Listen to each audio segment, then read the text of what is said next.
संगीत, बेटा तुम अंदर जाकर देखते क्यों नहीं? अरे मामूली सा बेहोशी का केस है और इतनी सारी मशीनों पे बच्चे को उठा के रखा है। अगर तू नहीं जाना चाहता तो मैं चला जाता हूं बेटा। मैं प्लीज पापा, कैसे बच्चों जैसी बातें कर रहे हैं आप? एक तो पहले ही इतना टेंशन है। आप यहां आइए, आइए शांति से बैठिए यहां पर। डॉक्टर साहब, किसान मेरा देखिए, हम अपनी तरफ से पूरी कोशिश कर रहे हैं और इसके अलावा मैं और कुछ नहीं कह सकता। एक्सक्यूज मी, आप लोग करंट की फैमिली है? जी हां। एग्जैक्टली क्या हुआ? हर साल छुट्टियों में मेरा बेटा करण अपने दादा दादी के पास भोपाल जाता है। इस बार भी वही उसे छोड़ने आ रहे थे जब यह हादसा हुआ। एक्चुअली इंस्पेक्टर साहब, अजय और करण तो ये चाहते थे कि हम लोग प्लेन से वापस आए। टिकट भी बहुत थी, मैंने ही जिद की थी ट्रेन से चलने के लिए। जानता है बेटा, जब मैं छोटा था ना, तेरी तरह नन्हा मुन्ना था तो वहां खिड़की के पास बैठने के लिए लड़ता था। अरे तू है तो बाहर देख ही नहीं रहा है? अरे बेटा बाहर देख, वो देख, इसे खेत कहते हैं।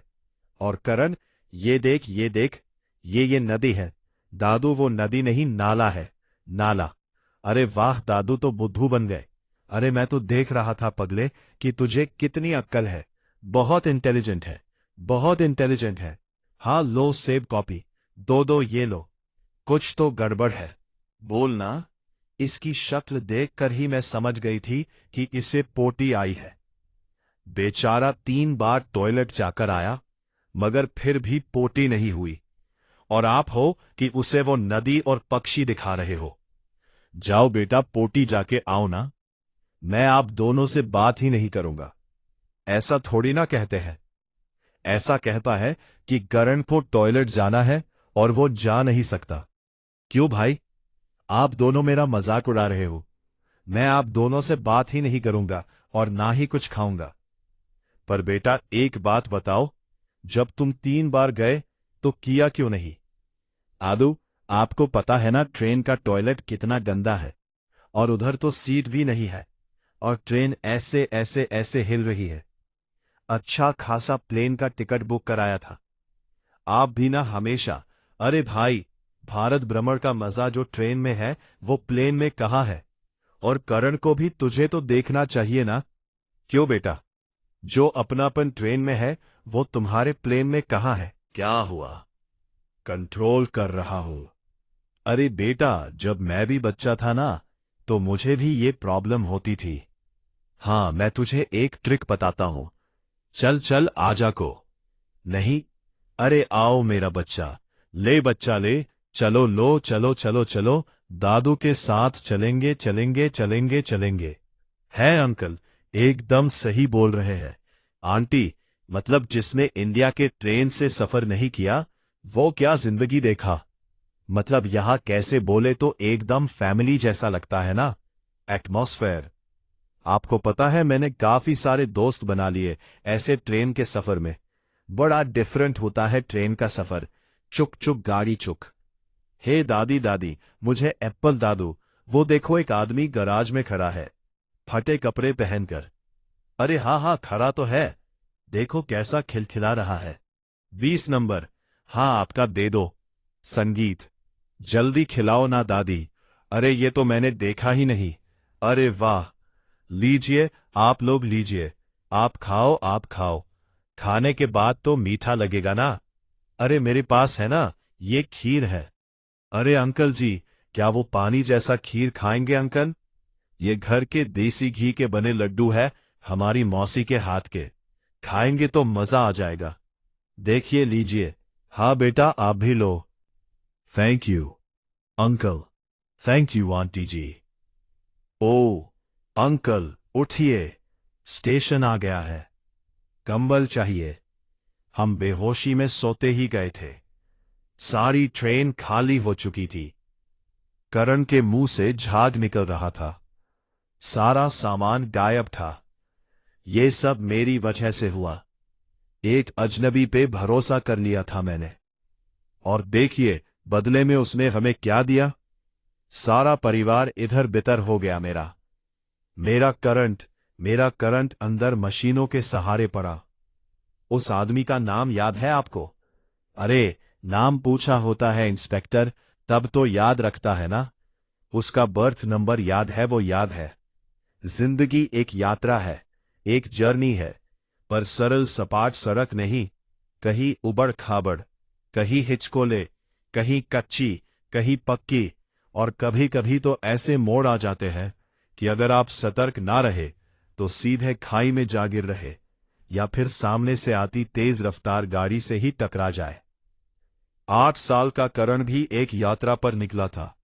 एक सुखद यात्रा पर, एक अनजाने मोड़ पर कुछ ऐसा हुआ कि एकाएक होश उड़ गए। सर, रेलवे से इंक्वायरी आ गई है।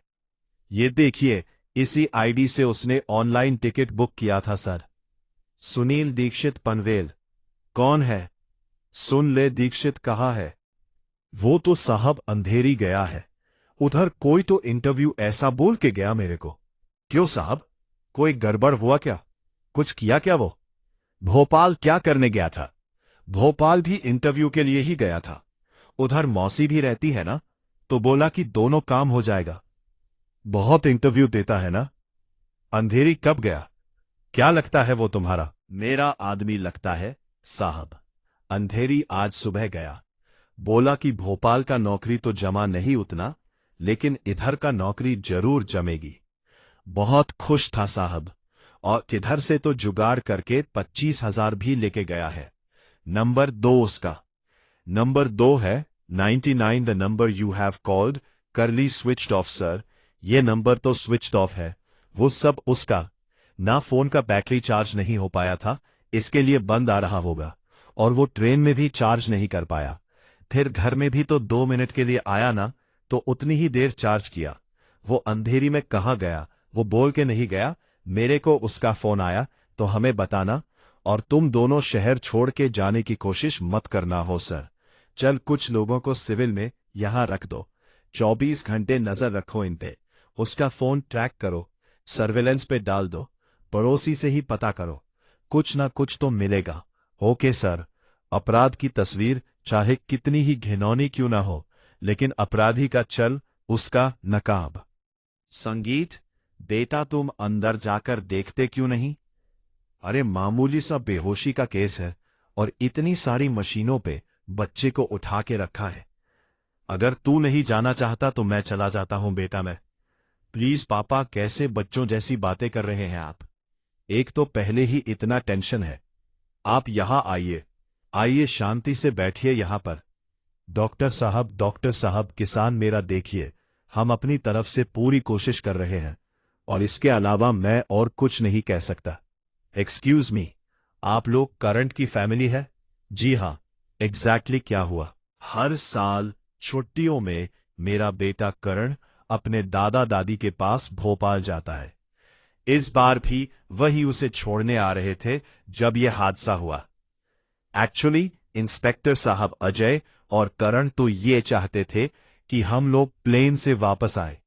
टिकट भी बहुत थी। मैंने ही जिद की थी ट्रेन से चलने के लिए। जानता है बेटा, जब मैं छोटा था ना, तेरी तरह नन्हा मुन्ना था, तो वहां खिड़की के पास बैठने के लिए लड़ता था। अरे तू है तो बाहर देख ही नहीं रहा है? अरे बेटा, बाहर देख, वो देख, इसे खेत कहते हैं। और करण, ये देख, ये देख, ये नदी है। दादू, वो नदी नहीं, नाला है, नाला। अरे वाह दादू, तो बुद्धू बन गए। अरे मैं तो देख रहा था पगले कि तुझे कितनी अक्ल है। बहुत इंटेलिजेंट है, बहुत इंटेलिजेंट है। हाँ, लो सेब कॉपी, दो ये लो। कुछ तो गड़बड़ है, बोलना। इसकी शक्ल देखकर ही मैं समझ गई थी कि इसे पोटी आई है। बेचारा 3 बार टॉयलेट जाकर आया, मगर फिर भी पोटी नहीं हुई। और आप हो कि उसे वो नदी और पक्षी दिखा रहे हो। जाओ बेटा, पोटी जाके आओ ना। मैं आप दोनों से बात ही नहीं करूंगा। ऐसा थोड़ी ना कहते हैं। ऐसा कहता है कि करण को टॉयलेट जाना है और वो जा नहीं सकता। क्यों भाई, आप दोनों मेरा मजाक उड़ा रहे हो? मैं आप दोनों से बात ही नहीं करूंगा और ना ही कुछ खाऊंगा। पर बेटा, एक बात बताओ, जब तुम 3 बार गए तो किया क्यों नहीं? आदू, आपको पता है ना ट्रेन का टॉयलेट कितना गंदा है, और उधर तो सीट भी नहीं है, और ट्रेन ऐसे ऐसे ऐसे हिल रही है। अच्छा खासा प्लेन का टिकट बुक कराया था। आप भी ना हमेशा, अरे भाई, भारत भ्रमण का मजा जो ट्रेन में है वो प्लेन में कहाँ है? और करण को भी तुझे तो देखना चाहिए ना। क्यों बेटा, जो अपनापन ट्रेन में है वो तुम्हारे प्लेन में कहाँ है? क्या हुआ? कंट्रोल कर रहा हूं। अरे बेटा, जब मैं भी बच्चा था ना, तो मुझे भी ये प्रॉब्लम होती थी। हाँ, मैं तुझे एक ट्रिक बताता हूं। चल चल आजा को। नहीं, अरे आओ मेरा बच्चा, ले बच्चा ले, चलो लो, चलो चलो चलो, दादू के साथ चलेंगे चलेंगे चलेंगे चलेंगे। है अंकल, एकदम सही बोल रहे हैं। आंटी, मतलब जिसने इंडिया के ट्रेन से सफर नहीं किया वो क्या जिंदगी देखा? मतलब यहां कैसे बोले तो एकदम फैमिली जैसा लगता है ना, एटमॉस्फेयर। आपको पता है मैंने काफी सारे दोस्त बना लिए ऐसे ट्रेन के सफर में। बड़ा डिफरेंट होता है ट्रेन का सफर। चुक चुक गाड़ी चुक। हे दादी दादी, मुझे एप्पल दादू, वो देखो एक आदमी गराज में खड़ा है, फटे कपड़े पहनकर। अरे हाँ हाँ, खड़ा तो है, देखो कैसा खिलखिला रहा है। 20 नंबर। हाँ, आपका दे दो। संगीत, जल्दी खिलाओ ना दादी। अरे ये तो मैंने देखा ही नहीं। अरे वाह, लीजिए, आप लोग लीजिए। अक्सर बहुत आम होता है, इसीलिए तो वो बड़ी आसानी से भीड़ में खो जाता है। दीक्षित का परिवार था, बीवी थी। एक आम औसत जिंदगी का संघर्ष था। लेकिन इस वक्त वो लापता था, और पुलिस ने उसके घर के इर्द गिर्द पहरा डाल दिया था। 48 घंटे गुजर गए थे, लेकिन इंटरव्यू के लिए निकला आदमी अब तक घर नहीं लौटा था। हो ना हो, उसे पुलिस के आने की खबर मिल गई थी। कहाँ था दीक्षित इस वक्त? और अगर उसे पुलिस की खबर मिल गई थी तो ये खबर उसे किसने दी थी? उसकी पत्नी ने। क्या बोला था तूने? तेरा पति इंटरव्यू देने को गया है। कितना टाइम लगता है इंटरव्यू देने को? आपको समझने में कोई तो भी मिस्टेक हो रहा है साहब। मेरा पति बहुत सीधा है। आप किसी से भी पूछ लो, किधर भी मालूम कर लो, सब वो तो हम मालूम कर ही लेंगे। बस तुमको जितना बताया है उतना याद रखना, इसी में तुम दोनों की भलाई है। गोपाल, हमें 103 में जाकर देखना पड़ेगा। वो कोई फोन ही नहीं उठा रहा है। जिसकी बुकिंग है वो कभी भी आ जाएगा। चल sir sir sir, I am so sorry sir. इतने साल की पुलिस की नौकरी में पहली बार देख रहा हूं कि कोई किसी को इस तरह से जान से मार सकता है। ये आदमी है या आदमी की शक्ल में कोई वैसी दरिंदा? सर, सब जगह देख लिया लेकिन कहीं कुछ नहीं मिला। मैडम, आपके रिकॉर्ड में होगा ना कि ये रूम किसने किसके नाम से बुक किया? ओ, कोई आईडी प्रूफ? जी सर, सुनील दीक्षित। सुनील दीक्षित देशमुख। सारे पुलिस स्टेशन में इसका नाम और फोटो सर्कुलेट करवा दो। कहीं ना कहीं किसी न किसी पुलिस स्टेशन में इसका क्रिमिनल रिकॉर्ड जरूर होगा। लॉकर, ये सब कुछ मेरी वजह से हुआ है। मैंने ट्रेन को इसलिए नहीं चुना था कि मुझे करंट को ट्रेन का एक्सपीरियंस करवाना था। उसके ट्रेन को इसलिए चुना था क्योंकि मुझे प्लेन में बैठने में डर लगता था। और देख लो उसका क्या। प्लीज अपने आप को ब्लेम मत कीजिए। आप परेशान मत हो, सब ठीक हो जाएगा। डॉक्टर, क्या हुआ? Doctor, he is sinking. Sir, ये आईडी इसी का इस्तेमाल किया था उसने होटल में कमरा बुक करने के लिए, और इसी आईडी का इस्तेमाल करके उसने टिकट भी बुक किया था। यह सुनील दीक्षित एक ही आदमी है जिसने ट्रेन में रॉबरी की और होटल में उस औरत और उस बच्ची का कत्ल किया। सर, यही इंफॉर्मेशन देने के लिए मैं आपके पास आया था। अब तो यह केस आप ही देख रहे हैं। लेकिन सर, एक बात समझ में नहीं आ रही है कि ये सुनील दीक्षित जो अब तक खुला घूम रहा है, उसके बारे में हमें इंफॉर्मेशन क्यों नहीं मिली अब तक? वो इसलिए शायद कि हमने इसे जितना शातिर समझा था ना, उससे कहीं ज्यादा शातिर है ये। परमिशन भी मिलेगी और पकड़ा भी जाएगा। सावन, सर, इस फोटो को पुलिस स्टेशन के अलावा भी हर जगह सर्कुलेट करवा दो। हर स्टेशन, हर होटल, हर गली मोहल्ले में, हर जगह चिपकाओ। Okay sir. बहुत हो गया आराम। अभी थोड़ा हाथ पैर हिलाओ और जैसे ही सुनील दीक्षित का पता चलता है तुरंत मुझे बताओ। संगीत, ठीक है। सलाम साहब। संगीत, ठीक है। सर, 5 दिन हो गए, हमने अपने सारे एफर्ट लगा लिए, लेकिन उस सुनील दीक्षित का कुछ पता ही नहीं चला और होटल की सीसीटीवी फुटेज नहीं मिल पाई है। उस दिन कैमरे की सर्विसिंग हो रही थी। सर, समझ में नहीं आ रहा है कि उसे जमीन निकल गई या आसमान खा गया। Sorry sir. चलते चलते रास्ता भटक जाना एक यात्रा की प्रवृत्ति, उसका नेचर होता है, लेकिन घूम फिरकर जहां से चले थे वहीं पहुंच जाना, ये एक चौंका देने वाला मंजर है। और कुछ ऐसा ही मंजर इस वक्त पुलिस के सामने था। उनका एकमात्र सस्पेक्ट, 2 हत्याओं और एक ट्रेन डकैती का जिम्मेदार, इस वक्त खुद मौत की आगोश में था। जिस आरोपी का सूत्र पकड़कर पुलिस इस केस को सुलझाने की फिराक में थी, वो इस वक्त खुद एक सवाल बनकर औंधे मुंह उनके सामने पड़ा हुआ था। जाहिर था ये खतरनाक खेल कोई और ही खेल रहा था। कौन था वो? वो ट्रेन में था, होटल में था, और दीक्षित की मौत के पीछे मकसद लूट या हत्या या फिर कुछ और।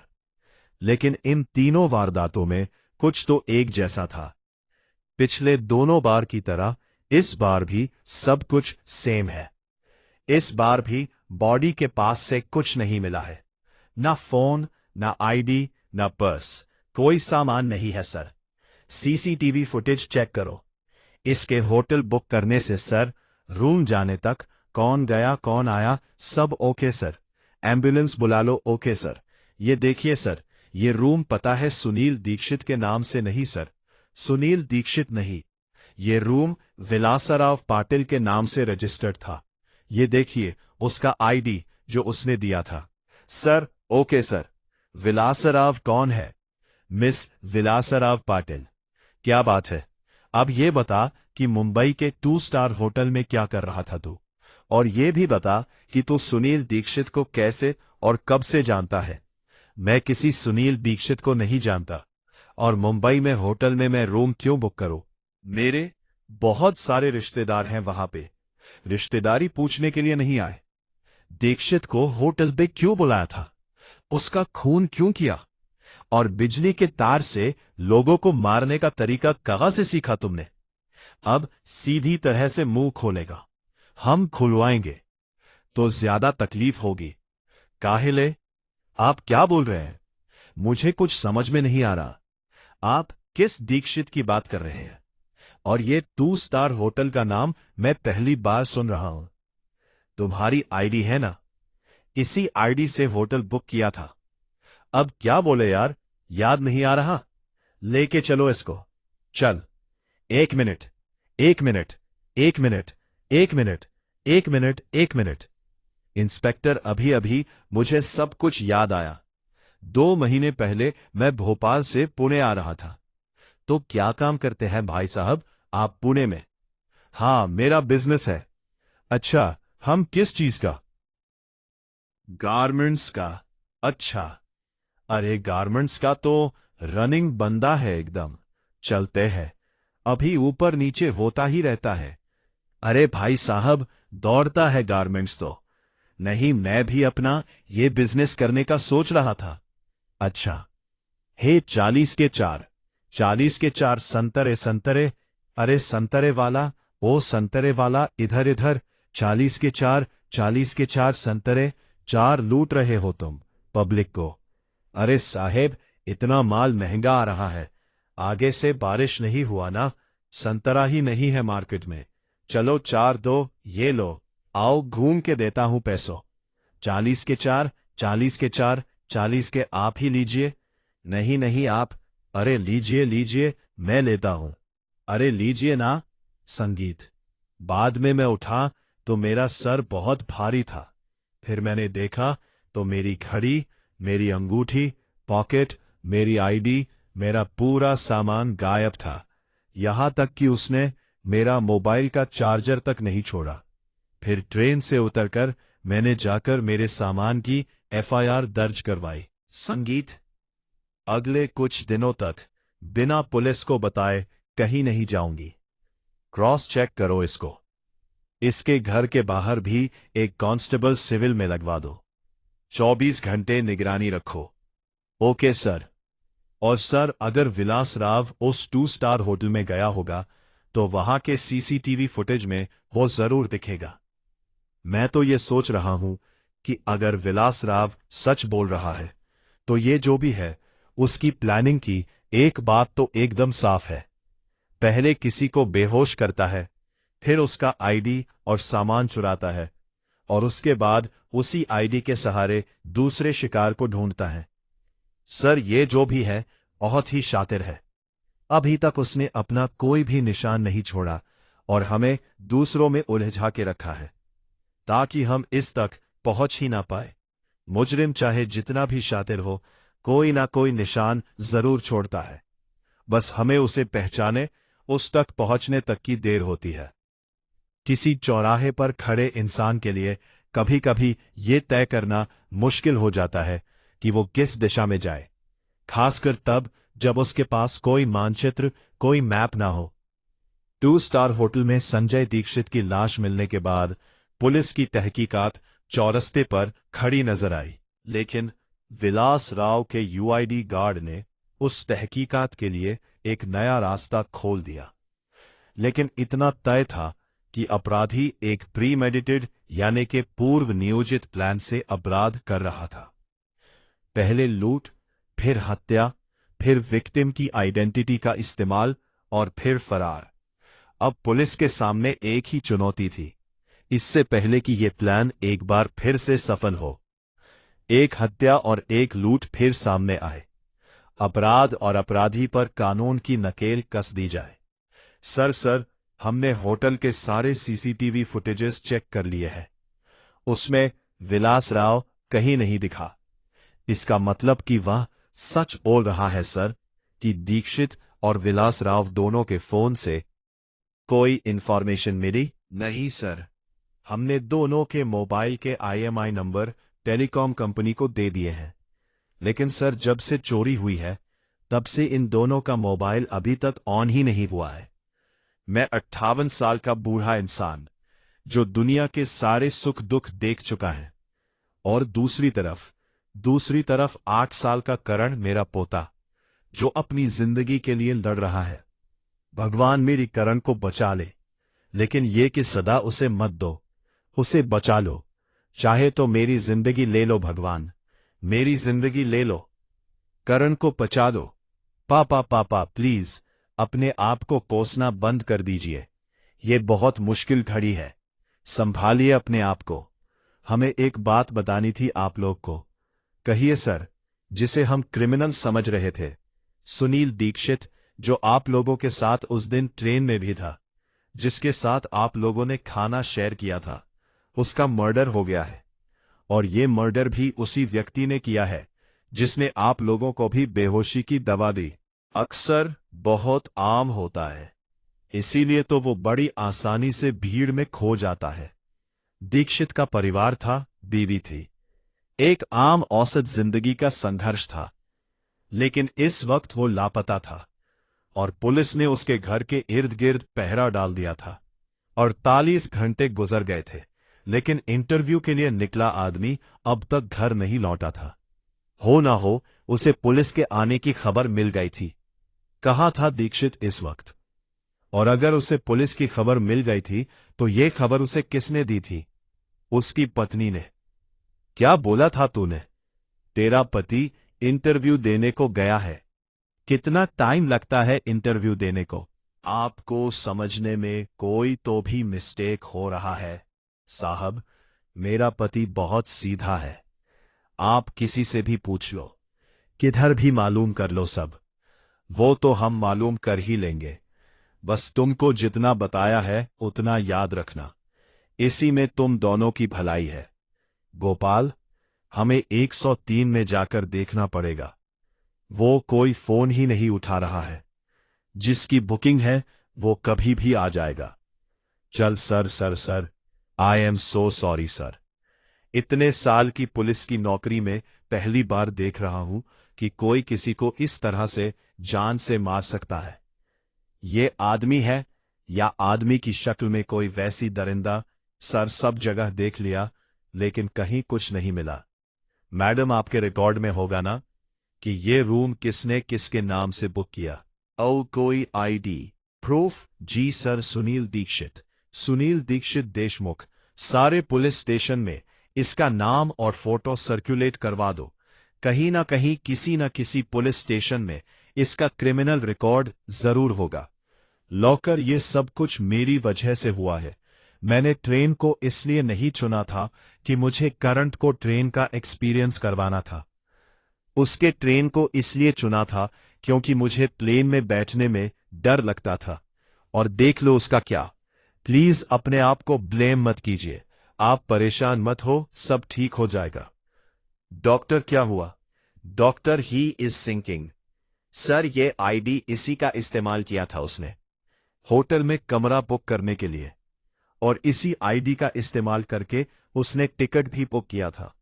यह सुनील दीक्षित एक ही आदमी है जिसने ट्रेन में रॉबरी की और होटल में उस औरत और उस बच्ची का कत्ल किया। सर, यही इंफॉर्मेशन देने के लिए मैं आपके पास आया था। अब तो यह केस आप ही देख रहे हैं, लेकिन सर, एक बात समझ में नहीं आ रही है कि ये सुनील दीक्षित जो अब तक खुला घूम रहा है, उसके बारे में हमें इंफॉर्मेशन क्यों नहीं मिली अब तक? वो इसलिए शायद कि हमने इसे जितना शातिर समझा था ना, उससे कहीं ज्यादा शातिर है ये। परमिशन भी मिलेगी और पकड़ा भी जाएगा। सावन, सर, इस फोटो को पुलिस स्टेशन के अलावा भी हर जगह सर्कुलेट करवा दो। हर स्टेशन, हर होटल, हर गली मोहल्ले में, हर जगह चिपकाओ। Okay sir. बहुत हो गया आराम, अभी थोड़ा हाथ पैर हिलाओ और जैसे ही सुनील दीक्षित का पता चलता है तुरंत मुझे बताओ। संगीत, ठीक है। सलाम साहब। संगीत, ठीक है। सर, 5 दिन हो गए, हमने अपने सारे एफर्ट लगा लिए, लेकिन उस सुनील दीक्षित का कुछ पता ही नहीं चला और होटल की सीसीटीवी फुटेज नहीं मिल पाई है। उस दिन कैमरे की सर्विसिंग हो रही थी। सर, समझ में नहीं आ रहा है कि उसे जमीन निकल गई या आसमान खा गया। Sorry sir. चलते चलते रास्ता भटक जाना एक यात्रा की प्रवृत्ति उसका नेचर होता है, लेकिन घूम फिरकर जहां से चले थे वहीं पहुंच जाना ये एक चौंका देने वाला मंजर है। और कुछ ऐसा ही मंजर इस वक्त पुलिस के सामने था। उनका एकमात्र सस्पेक्ट 2 हत्याओं और एक ट्रेन डकैती का जिम्मेदार इस वक्त खुद मौत की आगोश में था। जिस आरोपी का सूत्र पकड़कर पुलिस इस केस को सुलझाने की फिराक में थी, वो इस वक्त खुद एक सवाल बनकर औंधे मुंह उनके सामने पड़ा हुआ था। जाहिर था ये खतरनाक खेल कोई और ही खेल रहा था। कौन था वो? वो ट्रेन में था, होटल में था, और दीक्षित की मौत के पीछे मकसद लूट या हत्या या फिर कुछ और। लेकिन इन तीनों वारदातों में कुछ तो एक जैसा था। पिछले दोनों बार की तरह इस बार भी सब कुछ सेम है। इस बार भी बॉडी के पास से कुछ नहीं मिला है। ना फोन, ना आईडी, ना पर्स, कोई सामान नहीं है सर। सीसीटीवी फुटेज चेक करो। इसके होटल बुक करने से सर, रूम जाने तक, कौन गया कौन आया, सब ओके सर। एम्बुलेंस बुला लो, ओके सर।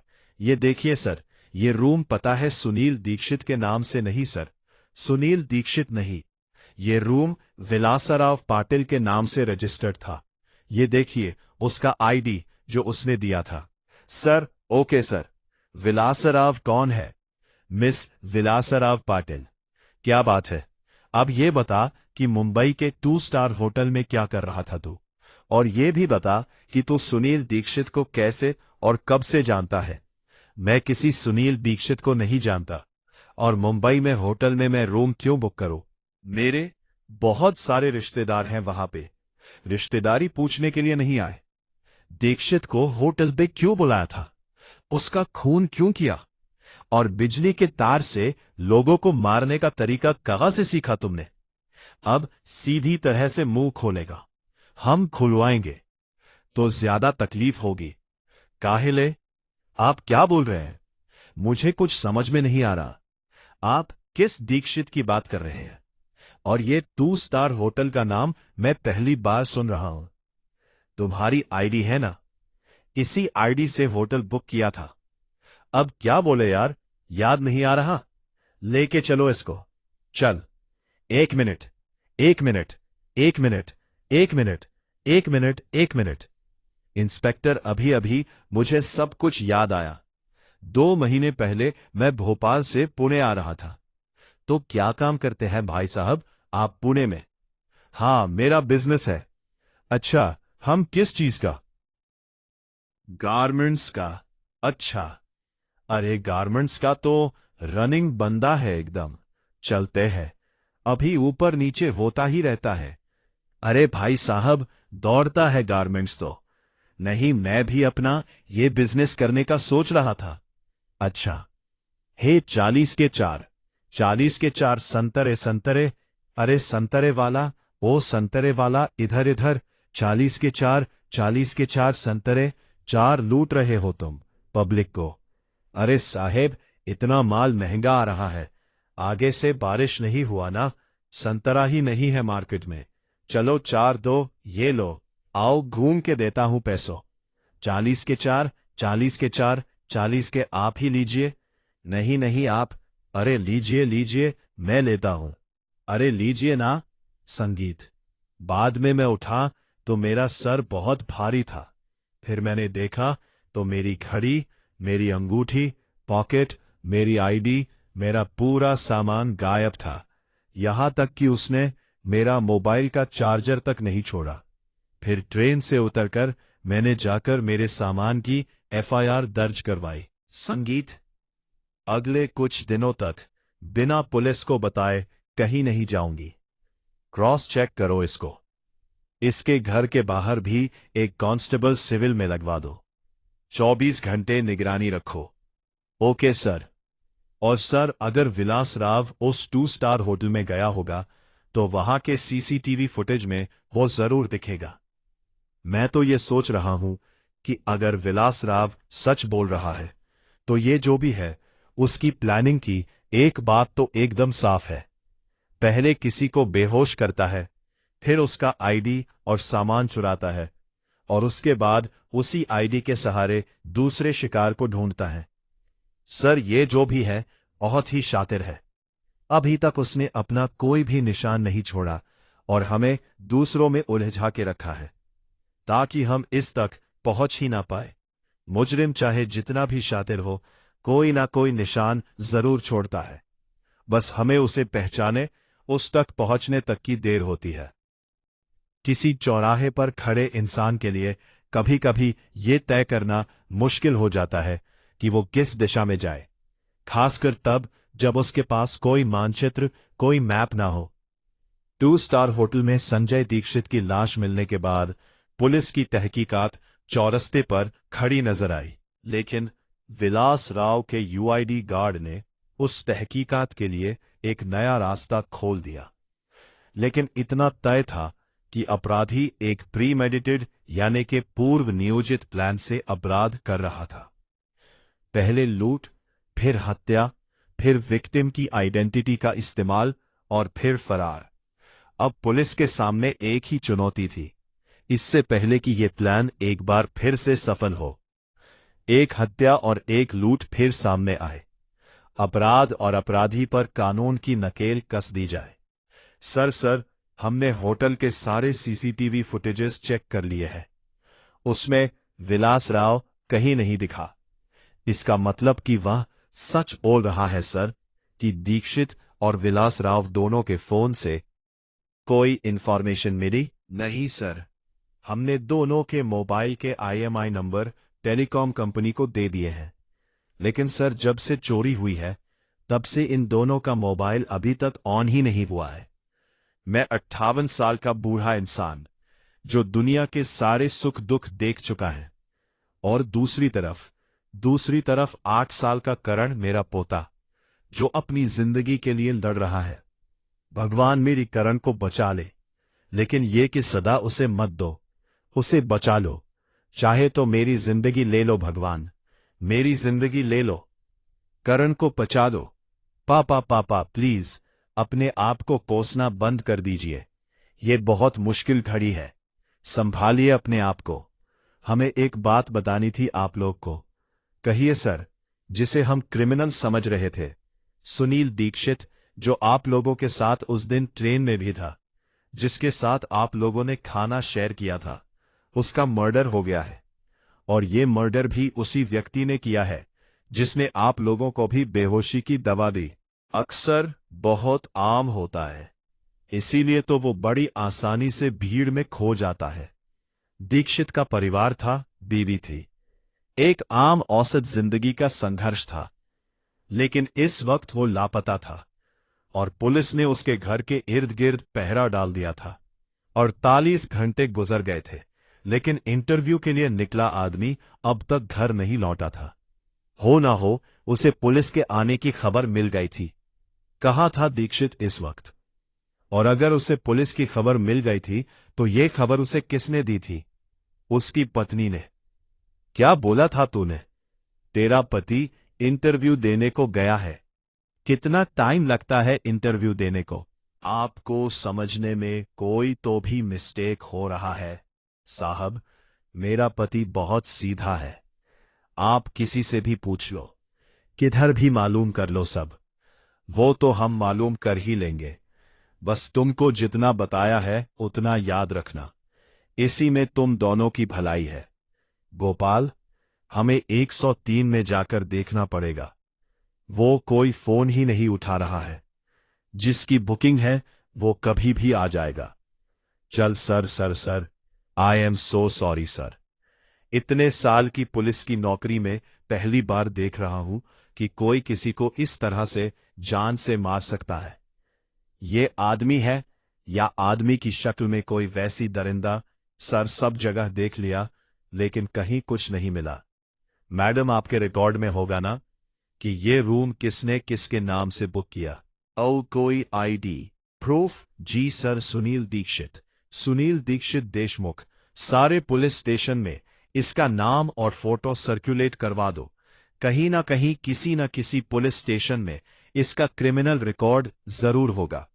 लॉकर, ये सब कुछ मेरी वजह से हुआ है। मैंने ट्रेन को इसलिए नहीं चुना था कि मुझे करंट को ट्रेन का एक्सपीरियंस करवाना था। उसके ट्रेन को इसलिए चुना था क्योंकि मुझे प्लेन में है अभी। आ तू सामान पैक कर आता है, भर आज जल्दी। हाँ बाय। तू यहां क्या कर रहा है? तेरा खेल खलास हो गया रे। संगीत, अरे पकड़ इसको। कहाँ भाग? मैं तो वही कर रहा था साहब जो मेरे को विनय बोल रहा था। मेरे को फोन करके बुलाया साहब और मेरे को ये बैग दिया और बोला इसका गेम बजाने का है, और गेम बजाने के बाद इधर से कल्टी हो जाएंगे, किधर तो भी निकल जाएंगे। मेरे को स्टेशन पे आने को बोला साहब। मेरा इससे कोई वास्ता नहीं साहब। साहब वो विनय का लफड़ा है साहब, वो खुद तो भाग गया साहब, मेरे को फंसा गया इधर। अबे कौन सा स्टेशन गया है? दादा साहब मुकेश, बहुत जल्दी है आना जाने की। 17 नहीं खाएगा क्या तू? सर लगा तेरे पे बच जाएगा। साहब सोनम मेरी बीवी की छोटी बहन है। मेरे को मालूम पड़ा कि उसका पति ऑफ हो गया है और मकान उसके नाम पे नीचे है। जिधर से आप लोग उसको लेकर आए थे वही घर। फिर मैं उसको पटाया और अपनी बीवी और उसकी बेटी को, सोनम को भी ठिकाने लगाने वाला था, पर उससे पहले हम लोग आ गए। अरे ट्रेन रॉबरी में कौन करेगा? तू है इलेक्ट्रिशियन, सोचता कैसे ये सब? संगीत, हम इंजेक्शन से फ्रूट के अंदर बेहोशी की दवाई मिलाते थे। शक नहीं होता था लोगों को कि स्टेशन पे बिकने वाले फल में भी बेहोशी की दवाई हो सकती है। लोग खुशी खुशी खरीद के खा जाते थे, पर जब वो बेहोश हो जाते थे तो मैं उनका सारा सामान लेकर चला जाता था, और मलाई के जिस डब्बे में हम कुल्फी मिलाते थे उसके अंदर बेहोशी की दवाई होती थी। इसलिए आज तक हमको कोई उखड़ नहीं पाया भाई। ये सब तो समझ में आया। सुनील दीक्षित क्यों मारा तूने? वो अपनी गलती से मारा साहब। मैं सिर्फ उसे बेहोश करना चाहता था, लेकिन उसने कुल्फी नहीं खाई। आप भी लीजिए। जी नहीं, मैं। अरे लीजिए साहब, अभी मेरा बुखार उतरा है, अभी थोड़ा सर्दी भी है। कुल्फी खाऊंगा तो गला जम जाएगा। मेरे को बस उसका आईडी चाहिए था। सब सो गए। रात भर उससे बातचीत करनी पड़ी मेरे को, और मेरे को मालूम पड़ा कि उसको नौकरी की जरूरत है।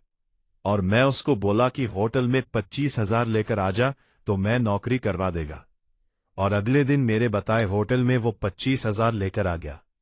मैंने उसकी नजरों से छुपकर उसके चाय में बेहोशी की दवाई डाल दी, जिससे पीकर वो बेहोश हो गया। ये तार वाला आइडिया एक तमिल फिल्म देख के आया था, और मेरे को ये स्टाइल बहुत चाचा सॉरी स्टाइल। सॉरी, वैसे जल्लाद को तो सीधा फांसी पे लटकाना चाहिए। देश पांडे, अपने इन पिल्लों को पाल के रखना कन्हैया, क्योंकि तेरे बेटे को तो मैं छोड़ूंगा नहीं। यादव मुर्दाबाद मुर्दाबाद। जाओ जाकर कह दो अपने उस एसपी से कि उसकी टक्कर यादव के साथ है। कन्हैया लाल यादव। नमस्कार, आदाब। अब क्राइम पेट्रोल डायल 100 में आप सबका स्वागत है। इस हफ्ते हम सेलिब्रेट कर रहे हैं उन जांबाज पुलिस ऑफिसर्स की बहादुरी को, जो अपनी ड्यूटी, अपना फर्ज निभाते हुए एक मिसाल कायम कर गए और सही मायने में हीरो बन गए। ठीक उसी तरह जिस तरह से इतिहास में दर्ज है एक नाम, जिन्हें गर्व से हम कहते हैं बाजीराव पेशवा। और इस ऐतिहासिक किरदार को फिर से जिंदा कर देने वाले कलाकार आज हमारे साथ हैं, जिनका नाम है रणवीर सिंह, जो आज इन जांबाजों की कहानी सुनाने में मेरा साथ देंगे। मैं अनूप सोनी बड़े फक्र और बड़ी शान से आप सबके साथ मिलकर उनका स्वागत करता हूं। Ranveer, welcome to crime patrol dial. शुक्रिया सर, आपने मुझे आज यहां आने का मौका दिया। बहुत बहुत शुक्रिया। Thank you so much. Thank you sir. मैं बहुत खुश हूं कि मुझे असल जिंदगी के उन हीरोज की जबरदस्त कहानियों को आप तक पहुंचाने का मौका मिला है, जिन्होंने अपने फर्ज को सिर्फ समझदारी और सूझबूझ से ही नहीं, बल्कि सरफरोशी की तमन्ना लेकर निभाया और हमारे सामने इनकलाबी मिसाल बन गए। आज का एपिसोड ऐसे ही एक जांबाज पुलिस ऑफिसर को डेडिकेटेड है, एसपी सचिन देशपांडे। कई खतरनाक अपराधियों, ड्रग और कोल माफिया का खात्मा करने के बाद उनकी पोस्टिंग अब बेगूसराय में हुई थी, और यहां उनके लिए सबसे बड़ी चुनौती थी महिलाओं की सुरक्षा। भैया, स्टेशन रोड नहीं। नहीं भैया, स्टेशन रोड नहीं जाना है। अरे भैया, देख रहे हो इतना लेट हो गया। चलो ना भैया, वहां से आते समय भाड़ा नहीं मिलता। हाँ मम्मी, हाँ ठीक है, चलिए मैं रखती हूं। अबे पकड़ ले उसको, पकड़ साले, पैर तोड़ गई मेरा। अबे भाई पकड़ उसको। अबे भाई साले, मुझे लगा उधर से कहीं होगा। पकड़ पकड़ जल्दी। हेलो, कुछ गुंडे मेरे पीछे पड़े हुए हैं, मुझे प्लीज बचा लीजिए। मैं डाक बंगले रोड पे हूं। देश पांडे सर। अच्छा, वो आप आ गए। ये लोग मेरे साथ जबरदस्ती करने की कोशिश कर रहे थे सर। अब तो बिल्कुल सेफ हो। रुक तेरी। अरे बात समझाइए, सुन। सच बता रहा हूं। हाँ, सच बता रहा तू। सच बता रहा है तू। सच बता रहा है। Thank you so much sir, आप इतनी जल्दी आ गए, वरना पता नहीं क्या हो जाता। कुछ नहीं होता, आओ मैं तुम्हें घर छोड़ देता हूं। आपको देखकर ऐसा लग रहा होगा कि मौका ए वारदात पर पहुंचा ये ऑफिसर लड़की का कोई दोस्त या रिश्तेदार होगा, लेकिन ऐसा नहीं था, बल्कि महिलाओं के रक्षक बनकर उभरे एसपी सचिन देशपांडे, जिनका पर्सनल मोबाइल नंबर बेगूसराय की हर लड़की के मोबाइल फोन बुक में था, जो कि उन्होंने खुद दिया था। और कोई भी लड़की या औरत बेझिझक किसी भी वक्त उन्हें उनके पर्सनल मोबाइल पर कॉल कर सकती थी। सचिन देशपांडे केवल शहर के एसपी नहीं, बल्कि महिलाओं के रक्षक और एक अच्छे दोस्त की तरह थे। अरे मैडम, आप कहाँ जा रही हैं? मुझे देश पंडित जी से मिलना है। साहब नहीं है? कहाँ गए वो? हमारे साहब को खाना पीना सोना भी होता है। अरे थोड़ा तो सांस लेने दीजिए उन्हें। अच्छा ठीक है, आप ये बुके उन्हें दीजिए। जी मैं दे दूंगा, आप जाइए सर। वो बेगूसराय केस में हमें नई कड़ी हाथ लगी है सर। वेरी गुड, जी सर, उस फाइल को भी sir. You are really a super hero. Congratulation. Thank you sir, ये आपके लिए। Thank you. Thank you sir. One cycle please sir. Sure. Thank you sir madam. Thank you so much sir. एक छोटा सा cyber cafe ही तो था sir. मैं संभाल लेता हूं। आपने क्यों तकलीफ की? दर्पण हो सकता है मेरी। एक छोटी सी तकलीफ कईयों को राहत पहुंचा जाए, इसीलिए मैं किसी भी केस को छोटा या बड़ा नहीं समझता। एक साइबर कैफे में हो रही गलत हरकत भी मेरे लिए उतनी ही बड़ी परेशानी है। संगीत, क्या चल रहा है ये?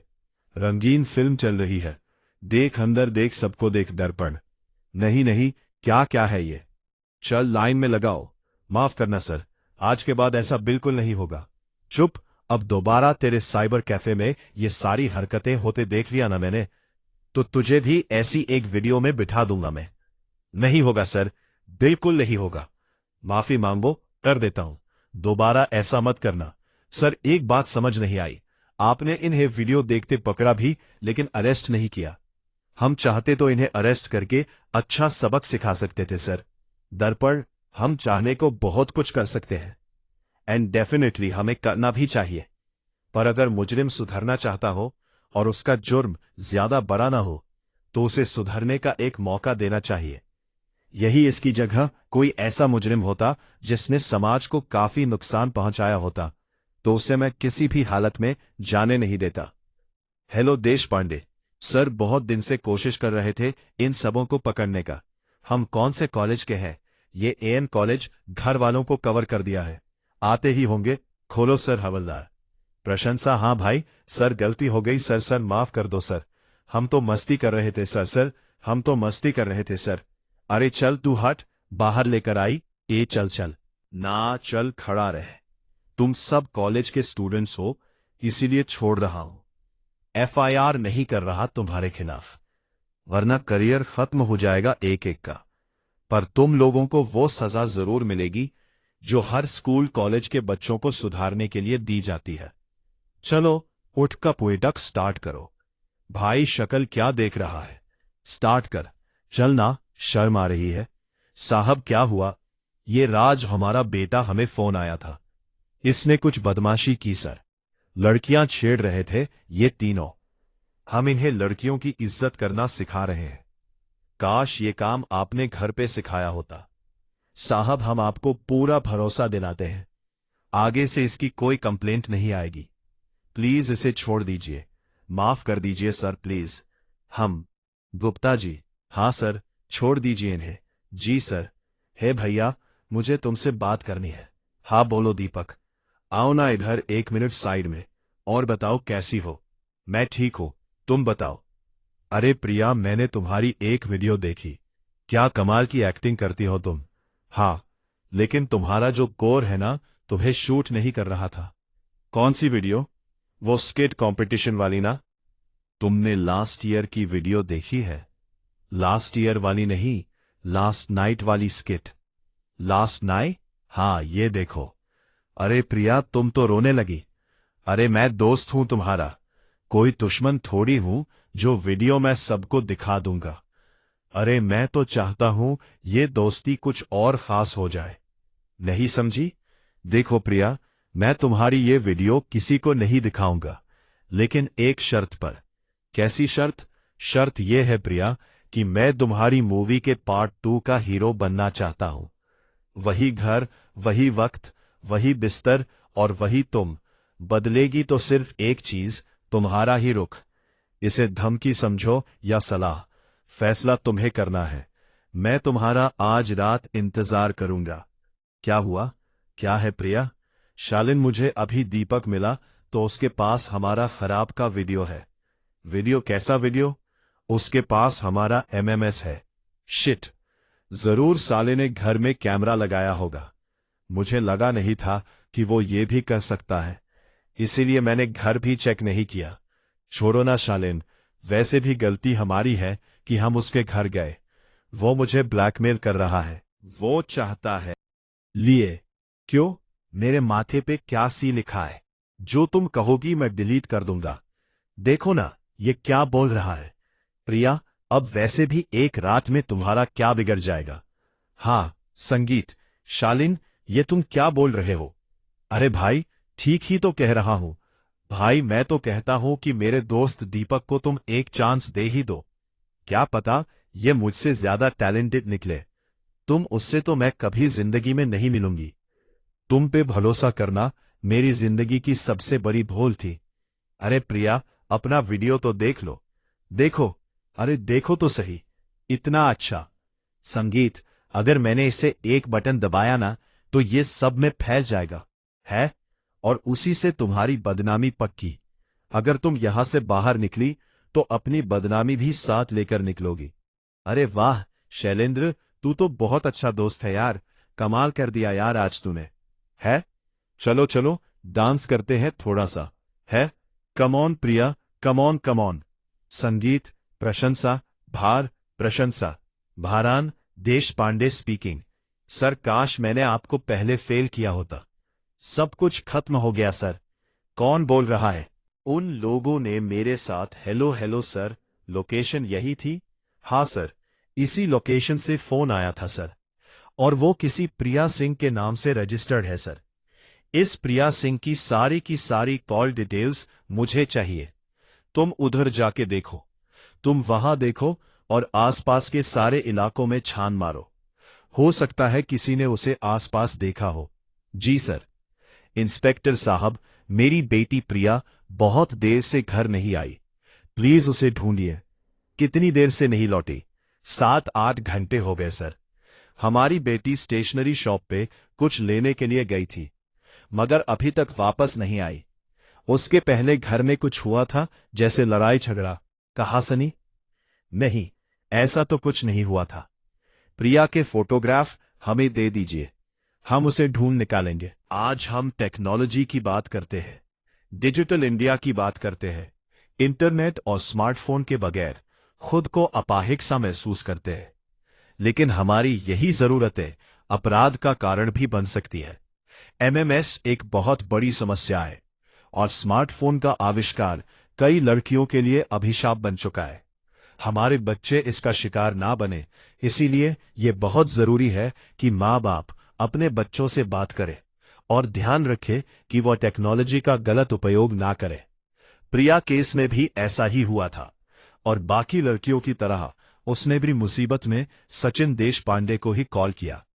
लेकिन क्या सचिन देशपांडे प्रिया को ढूंढ पाएंगे? और कहाँ थी प्रिया? सर, प्रिया सिंह की सारी डिटेल मिल गई है। उसके पिता आए थे उसकी मिसिंग रिपोर्ट लिखवाने। बता रहे थे कि घर से निकलने से पहले वो काफी परेशान थी।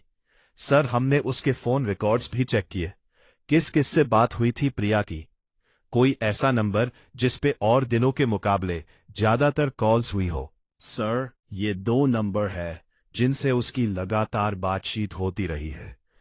एक किसी दीपक का है और दूसरा शैलेंद्र यादव।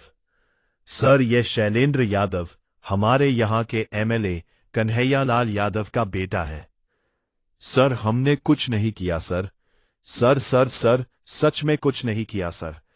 शैलेंद्र अगर क्लास में नहीं है तो है किधर? सर, हमें नहीं मालूम, वो मूवी के लिए गया होगा। तुम्हारी मूवी हम बनाते हैं। चल चल, तुम लोगों की कॉल डिटेल्स आ चुकी है। कल रात तुम्हारी भी लोकेशन वही थी जो प्रिया की थी। बताओ क्या किया तुम लोगों ने उसके साथ?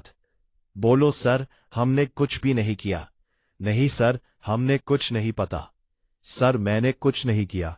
सर, हमने कुछ नहीं किया सर। सर, हमने मुझे सर बता दो। सर बता दो, सर बता दो। सर बता दो। सर बता दो सर। सर बता दो। सर, प्रिया कल रात मेरे घर पे आई थी। वो शैलेंद्र की गर्लफ्रेंड है सर। शैलेंद्र हमें रोज बताता था कि उन दोनों के बीच क्या क्या होता है।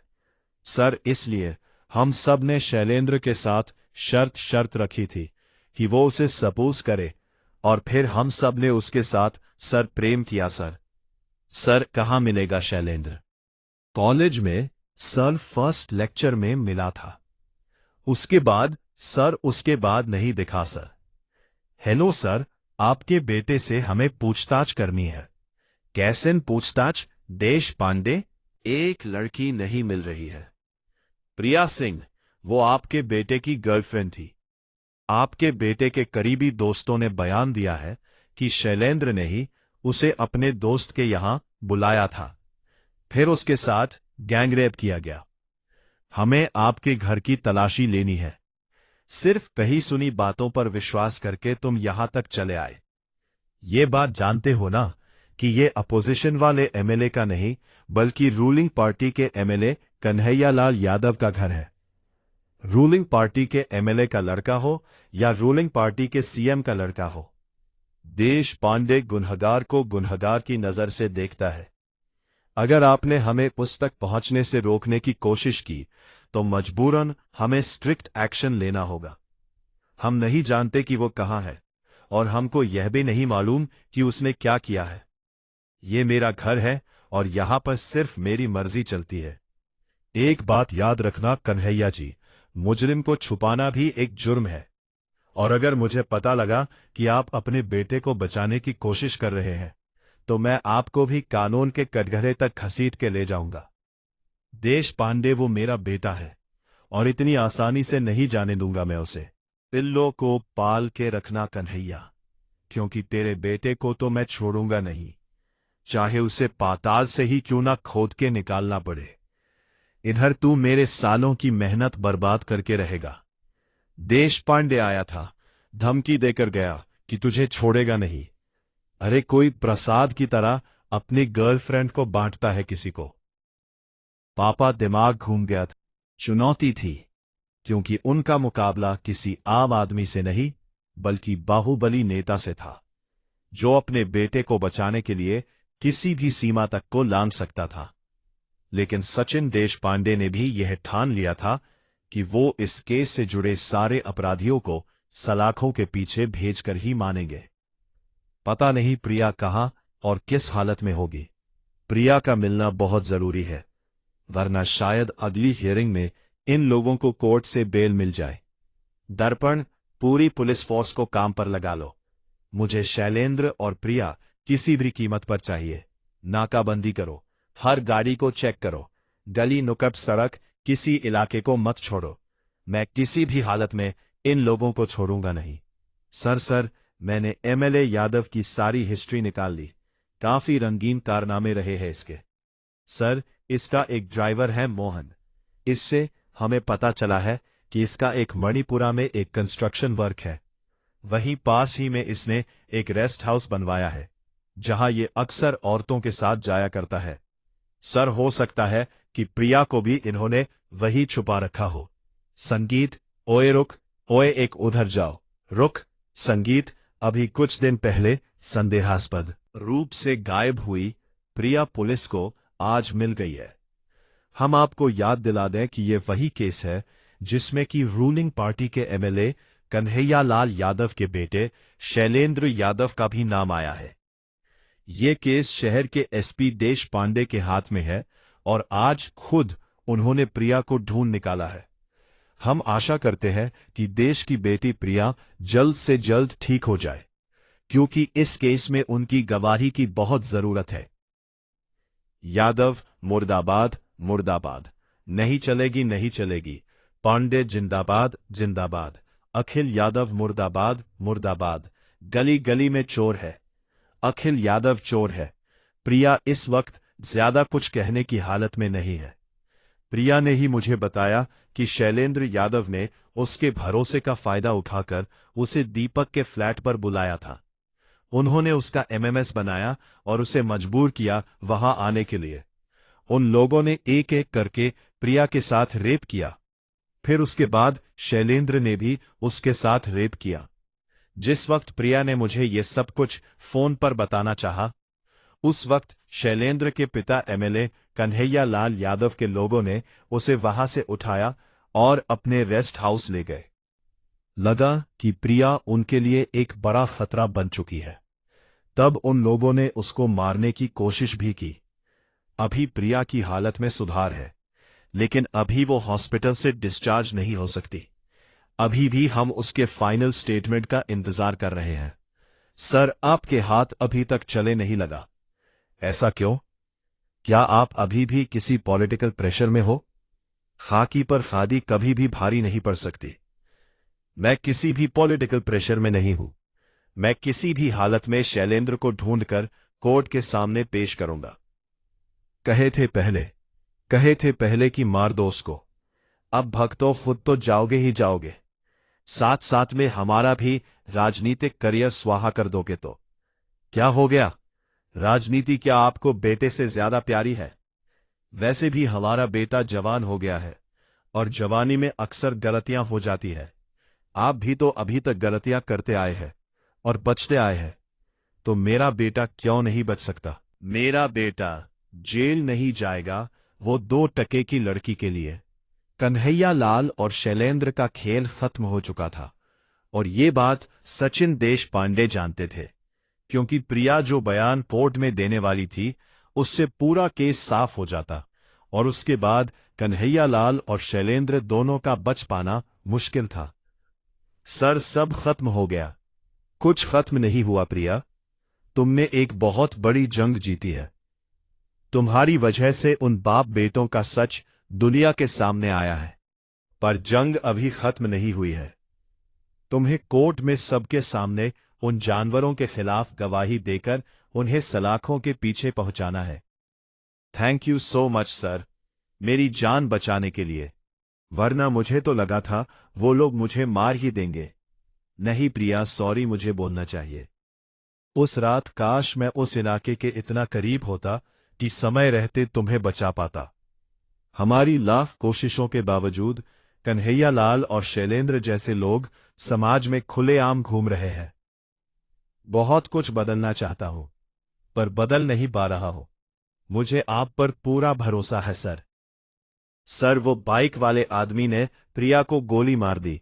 जल्दी से जल्दी प्रिया को हॉस्पिटल पहुंचाओ। जी संगीत, जय संगीत। देखिए देश पांडे जी, रिया के शरीर से काफी खून बह चुका है।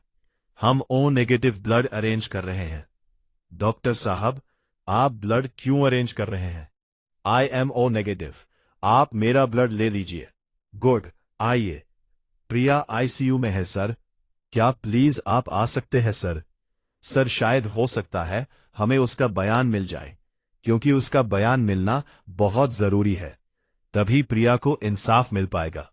Thank you so much sir. आइए सर। प्रिया बताओ तुम्हारे साथ क्या हुआ था? संगीत। हेलो, हाँ दर्पण बोलो सर।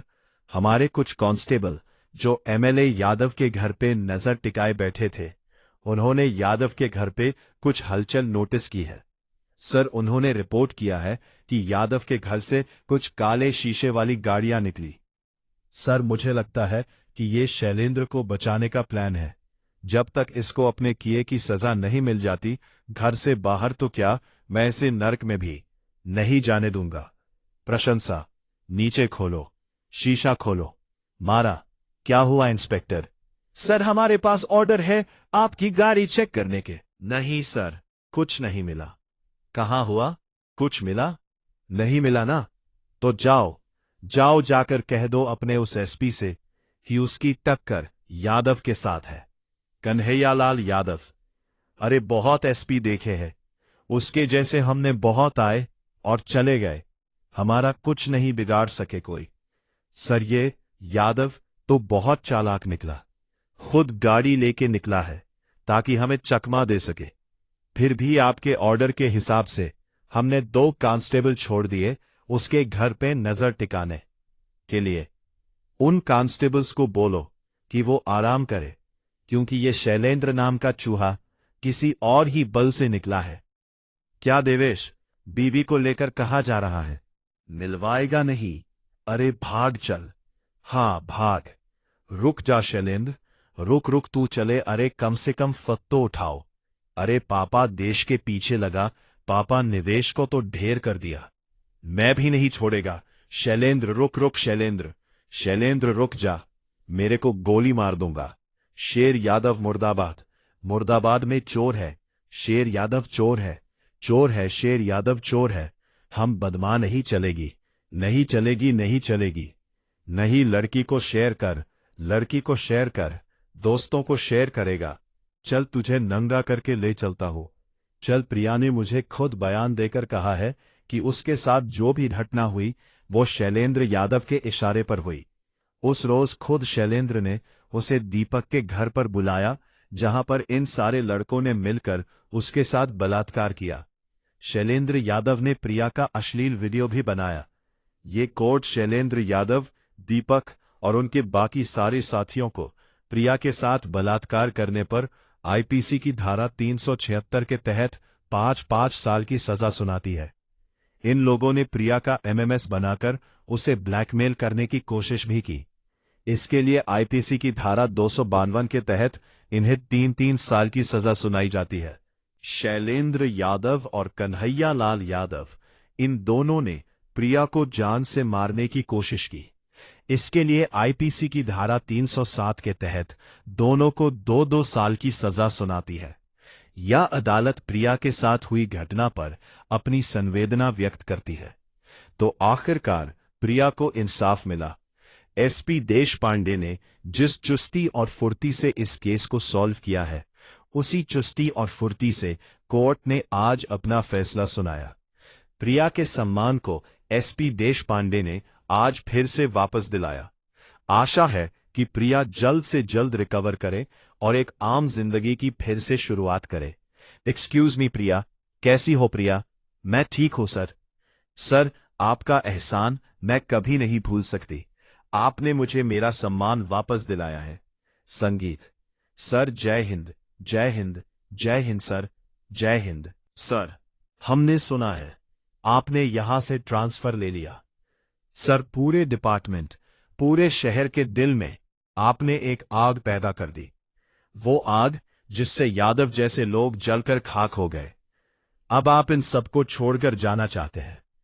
मुझे तुम सबसे और इस शहर से बहुत प्यार मिला है, और मुझे इस बात का भी यकीन है कि इस आग को तुम लोग बुझने नहीं दोगे। समाज का जो कचरा हम लोगों ने मिलकर साफ किया है, उसमें तुम वापस गंदगी लगने नहीं दोगे। यहां मेरा काम खत्म। अब अगले शहर में जाकर वहां का कचरा साफ करेंगे। किसी और शहर में किसी शैलेंद्र यादव से किसी प्रिया को बचाना है। जय हिंद सर, जय हिंद। हाल ही में हुए बीआरएफ केस को सॉल्व करने वाले शहर के एसपी तेज पांडे ने शहर से अपना तबादला करा लिया है। उनके जाने से सिर्फ उनके नजदीकी ही नहीं, बल्कि पूरे शहर में गमगीन माहौल है।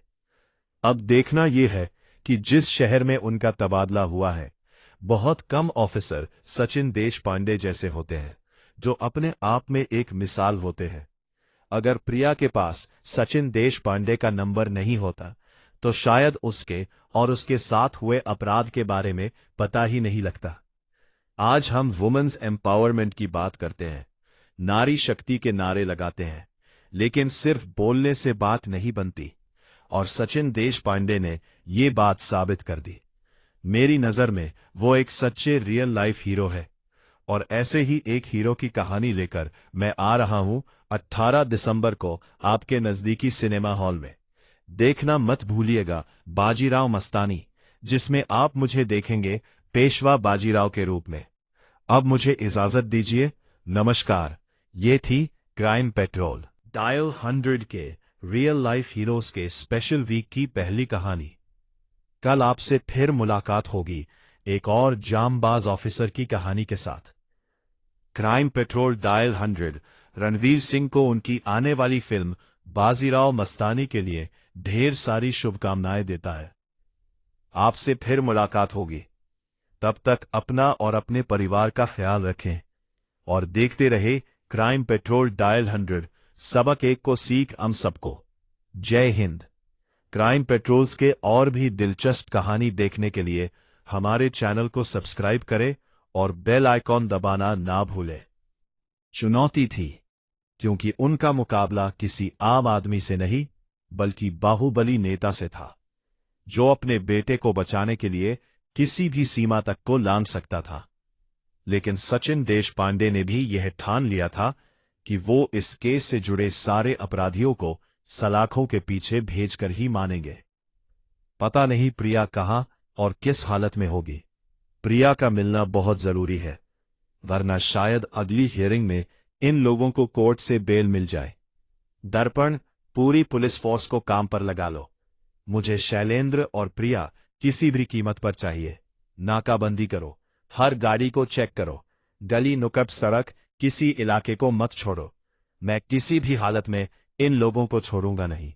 सर, मैंने एमएलए यादव की सारी हिस्ट्री निकाल ली। काफी रंगीन कारनामे रहे हैं इसके। सर, इसका एक ड्राइवर है मोहन। इससे हमें पता चला है कि इसका एक मणिपुरा में एक कंस्ट्रक्शन वर्क है। वहीं पास ही में इसने एक रेस्ट हाउस बनवाया है, जहां ये अक्सर औरतों के साथ जाया करता है। सर, हो सकता है कि प्रिया को भी इन्होंने वही छुपा रखा हो। संगीत, ओए रुक, ओए एक उधर जाओ, रुक। संगीत, अभी कुछ दिन पहले संदेहास्पद रूप से गायब हुई प्रिया पुलिस को आज मिल गई है। हम आपको याद दिला दें कि यह वही केस है जिसमें कि रूलिंग पार्टी के एमएलए कन्हैया लाल यादव के बेटे शैलेंद्र यादव का भी नाम आया है। ये केस शहर के एसपी देश पांडे के हाथ में है और आज खुद उन्होंने प्रिया को ढूंढ निकाला है। हम आशा करते हैं कि देश की बेटी प्रिया जल्द से जल्द ठीक हो जाए, क्योंकि इस केस में उनकी गवाही की बहुत जरूरत है। यादव मुर्दाबाद, मुर्दाबाद। नहीं चलेगी, नहीं चलेगी। पांडे जिंदाबाद, जिंदाबाद। अखिल यादव मुर्दाबाद, मुर्दाबाद। गली गली में चोर है। अखिल यादव चोर है। प्रिया इस वक्त ज्यादा कुछ कहने की हालत में नहीं है। प्रिया ने ही मुझे बताया कि शैलेंद्र यादव ने उसके